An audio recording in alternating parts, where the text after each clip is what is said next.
নমস্কার, আমি স্বপন। আপনারা দেখছেন ইগল একাডেমি, সঠিক তথ্য, সম্পূর্ণ তথ্য। আমাদের যে মিড ডে মিল রয়েছে প্রত্যেকটা স্কুলে, সেই স্কুলের যে কুক কাম হেল্পারদের জন্য 9/4/2025 তারিখে government of West Bengal school education department থেকে একটা নোটিফিকেশান কিন্তু পাবলিশড হয়েছে, যেখানে বলা হয়েছে, যার রেফারেন্স নম্বর এখানে দেওয়া রয়েছে, এবং যেখানে বলা হয়েছে in reference to the above, this is for information of all concerned that complaints are being received from different concerned from time to time that some school authorities are replacing existing cook cum helper without sufficient reason in spite of instruction under above reference. As a result, a good number of court cases have been filed in Honorable High Court. অনেক সময় আমরা করি কি, যে cook কাম হেল্পারের যে টিমটা বা যে গ্রুপটা আমাদের স্কুলে বা বিদ্যালয়ে কাজ করে, সেই গ্রুপটাকে আমরা উইদাউট এনি নোটিফিকেশান এবং সাফিসিয়েন্ট রিজন ছাড়াই তাদেরকে কিন্তু আমরা বাদ দিয়ে দিয়ে অন্য কোনো গ্রুপকে সেখানে আমরা কাজ করার সুযোগ দিয়ে দিই। ফলে হচ্ছে কি, সেই গ্রুপটা তখন কোর্ট কেসে চলে যাচ্ছে। তো এর সংখ্যাটা আস্তে আস্তে কিন্তু বাড়ছে, কমছে না। তার মানে এই এক্সিস্টিং কুক কাম হেল্পারকে আমরা রিপ্লেস করার যে প্রক্রিয়াটা চালু রাখছি উইদাউট সাফিসিয়েন্ট রিজন, তার ফলে কি হচ্ছে, কোর্ট কেসগুলো বাড়তে থাকছে। ফলে গভর্নমেন্টের উপরে একটা প্রেসার কিন্তু ক্রিয়েট হচ্ছে।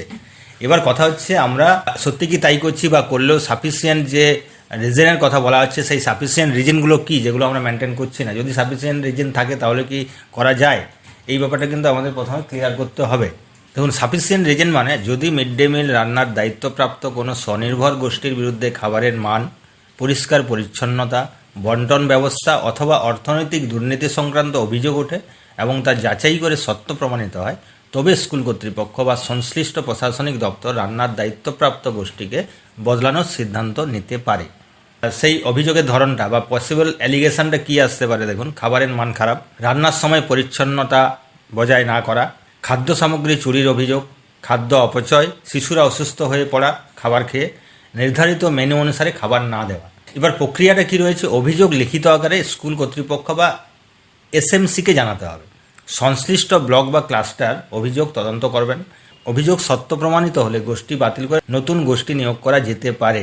তো আমরা কিন্তু এই ব্যাপারগুলো মেনটেন না করেই আমরা অন্য কোনো প্ররোচনায় আমরা কিন্তু অনেক সময় রিপ্লেসমেন্ট করে দিয়ে থাকি। বিভিন্ন বিদ্যালয়ে যেটা করা হয়ে থাকে তার প্রমাণ কিন্তু রয়েছে। দেখুন, এই সেম নোটিফিকেশান কিন্তু দেখুন 2019 সালের 30 আগস্ট 2019 এই সালেও কিন্তু সেম নোটিফিকেশান কিন্তু জারি হয়েছিল।